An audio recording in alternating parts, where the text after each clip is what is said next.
O governo planeja permitir o uso de títulos de tesouro como garantia em empréstimos. O governo planeja seguir com a estratégia de ampliar as possibilidades de uso dos títulos do Tesouro Nacional. A intenção agora é permitir o uso dos papéis em garantia de financiamentos, caução de aluguel e outras situações.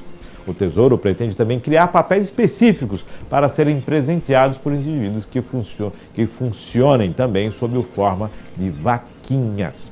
O Tesouro vem ampliando as possibilidades do uso dos títulos desde o ano passado, quando lançou um papel voltado a investidores que desejam poupar recursos para sua aposentadoria individual.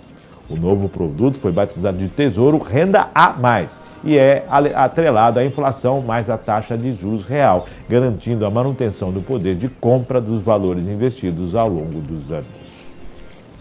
O valor mínimo para começar a investir no título é de aproximadamente R$ 30. As aquisições ficaram disponíveis a partir de 30 de janeiro de 2023. E o cidadão pôde, inclusive, agendar compras mensais de novos títulos para incrementar aos poucos o colchão para a sua futura aposentadoria. Na primeira semana de negociação da B3, os investimentos superaram 60 milhões de reais.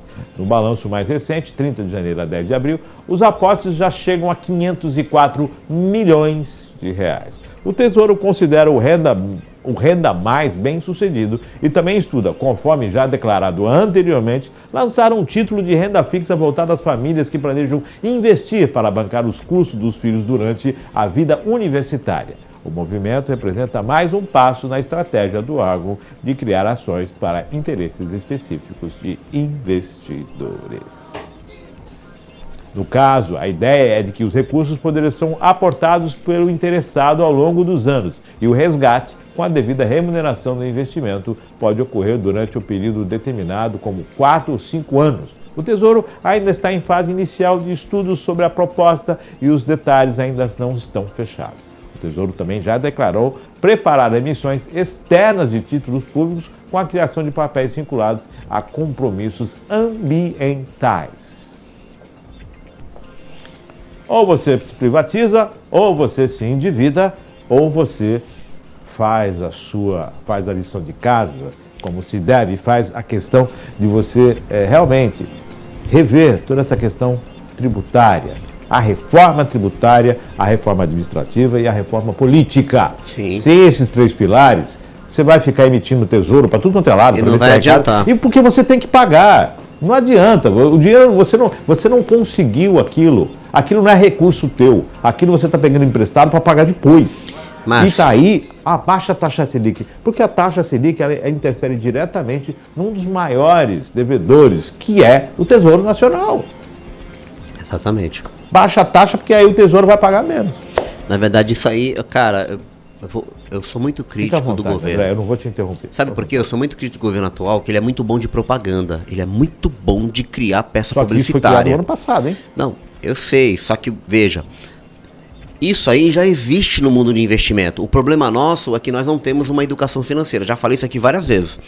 Ensinar a pessoa a pegar o seu próprio dinheiro e investir. Ao invés de reter 8% do seu fundo de garantia lá naquela conta lá que vai render, e estão discutindo se vai haver uma compensação, né, pela remuneração, lá, mudar a taxa de referência, teria que incentivar as pessoas a pegar os seus 8% e investir no tesouro. Isso aí que ele está fazendo é como se ele tivesse...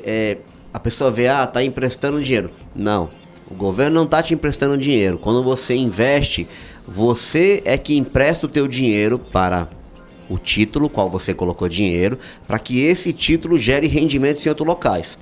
Quando você compra um título de CDB, RDB de um banco, você está emprestando dinheiro para o banco. Aí ele te devolve, sei lá, 5%, 6%, só que se você for pedir dinheiro emprestado para o banco, ele te empresta a 15%. Então é como se ele emprestasse o teu dinheiro para você mesmo, tá? É isso que acontece. Então o banco lança títulos para poder captar recursos, para poder gerar mais dinheiro. O título do Tesouro, numa análise assim mais pessimista, é o governo tentando captar recursos no setor privado, tá? Porque não tem dinheiro, tá prometendo e não tem como cumprir. E se chegar lá na frente e gastar demais, o próprio investidor que colocou na Selic, que é um investimento mais seguro que existe, a taxa Selic, que a gente chama de tesouro, você pode consultar qualquer conteúdo de investimentos, ele fala, ó, você é conservador no investimento, você não conhece nada de investimento? Selic. Vai te render lá os 13,75 ao longo de 3, 4 anos e no final você recebe. E não tem perca. Por quê? Você está emprestando para o governo não quebra. Entendeu? Só que essas informações tinham que ser mais bem mastigadas. O governo, ele está captando recursos, está tentando inventar recursos, está tentando buscar recursos, Exato. mas a gente está entendendo que, na verdade, não é uma receita. Isso é algo que você está captando agora e vai ter que pagar depois. Não, sim, você vai ter que devolver esse investimento. 5, 6, 10 anos, mas você vai ter que devolver. Você, a gente diz o governo. O governo está pegando dinheiro teu de casa, né? Garantindo que ele é obrigado ele tem garantia, ele vai te devolver.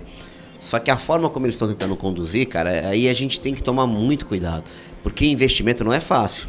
Tem mais uma matéria aí hoje que vai estar tudo entrelaçado aqui. Hoje é interessante ver o evoluir. Nós tivemos uma quarta-feira magra, mas a quinta-feira explodiu em notícias. Vamos dar sequência no Virtual News. Mas deixa eu só falar uma coisa. Quando eles falam ali sobre a emissão de títulos, você já viu um título do Tesouro? Sim, título? Sim. Ele físico, como é que é? Fisicamente. Pra quem não sabe, é como se fosse um diploma. É um diplomão lá que tem lá o grandão, valor dele. É tipo Tesouro Nacional. Aí tem lá o valor, a data. Ele vem num envelope, né? Num invólucro lacrado, que não pode ser violado. E ele é de alta liquidez, ou seja, qualquer lugar que você chegar, transforma aquilo em dinheiro. Uma nota promissória, um cheque, é mó barato. Você chega no banco e fala, tô depositando esse dinheiro, mas é o título, não é o dinheiro. Na minha vida toda, eu acho que eu só peguei em 2. Agora, R$30 esse de aposentadoria, tá valendo, hein? É mínimo. 10h22, sequência no Virtual News, vamos a mais uma matéria. Congresso aprovou 4 projetos de lei e votou 10 vetos. Senadores e deputados federais aprovaram em sessão do Congresso Nacional ontem 4 projetos de leis que destinam mais de 94 bilhões de reais neste ano para investimentos em ciência e tecnologia, reajuste dos servidores federais, pagamento do Bolsa Família e do piso nacional da enfermagem. Por acordo, os congressistas também votaram 10 vetos, mas apenas 2 foram derrubados. Os 2 vetos derrubados é um que fala a respeito da criação, né, da profissão, da regulamentação do motorista de ambulância. Foi derrubado, foi mantido o veto, foi mantido o veto, foi mantido 2 vetos. E outro em relação à questão dos crimes ambientais, de como é feito os pagamentos, também foi mantido o veto. Né? Então se mantém aí, queriam dar uma certa volatilidade, mas não foi dado. Mantidos os 2 vetos. Né? Eu não entendo criar motorista de ambulância, motorista é motorista. Então eu vou ter que criar motorista de caminhão.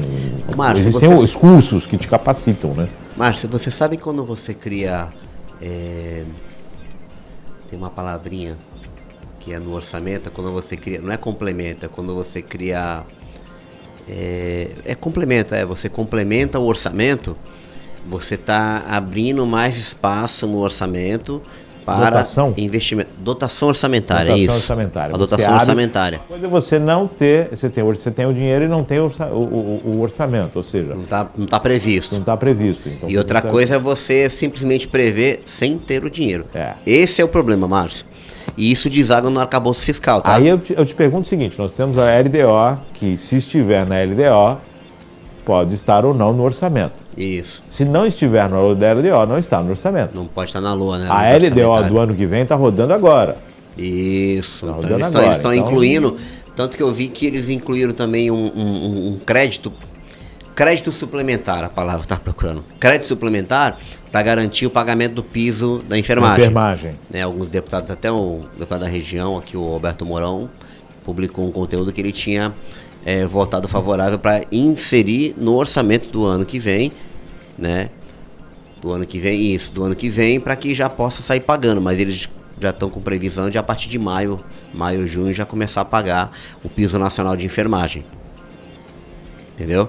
Que foi aquela luta que foi aprovado, aí acho que foi o Supremo que barrou, né? Porque sim. Uma entidade que representa os hospitais particulares, que é engraçado, né? Os hospitais particulares entrou dizendo que aquilo não tinha condições, não dava para poder pagar. Aí o STF acabou dando uma recuada, né? E eles acabaram mudando. Então você vê, eu fico preocupado com a questão do arcabouço fiscal, Márcio, porque veja, o arcabouço fiscal está vindo para poder substituir o teto de gastos. E o teto de gastos previa um valor máximo de gasto. O arcabouço diz que o gasto do orçamento, o gasto do governo, será equivalente a 50% ou 70% daquilo que for orçado. Então você coloca 94 bilhões de orçamento, quer dizer que você pode gastar 70% desse valor como investimento. Você está criando uma peça orçamentária, você está inchando ela para poder justificar os gastos. Esse é o problema. Na verdade, é o que você falou, né? Resumidamente, estamos criando a possibilidade de abrir o lastro. Você tem o que você tem para remanejamento do orçamento que te dão. E depois você tem essa situação que envolve o lastro, que é o que você acabou de falar. Exatamente, porque quando você prevê no orçamento, se você praticar um ato que esteja dentro do orçamento, mesmo não pagando, não honrando, você não incorre em improbidade administrativa. Isso é um macete assim gigantesco, entendeu, Márcio? Veja, a diferença da administração pública para a privada é que o público é vinculado a uma previsão de orçamento. Então você não pode gastar mais do que aquilo que está orçado. A gente vê durante o ano, na Câmara de Cubatão, vira e mexe eles estão votando crédito suplementar ou contingenciamento de despesas, porque isso está previsto na lei orçamentária anual. Durante o ano, vamos supor que receba uma verba federal, estadual, algum valor que não foi previsto no ano passado, então eles são obrigados a lançar isso como crédito orçamentário. Mas ao mesmo tempo você vai abrindo espaço, e se você não conseguir executar, você pode dizer que estava previsto, porém a receita não se realizou. Então você se livra da improbidade administrativa. E é esse que é o medo, Márcio. É a gente gastar mais do que tem. Isso é complicado, a gente gastar mais do que tem. É a lição de casa, né? Não dá para ficar fabricando dinheiro, você tem que ter arrecadação. Verdade.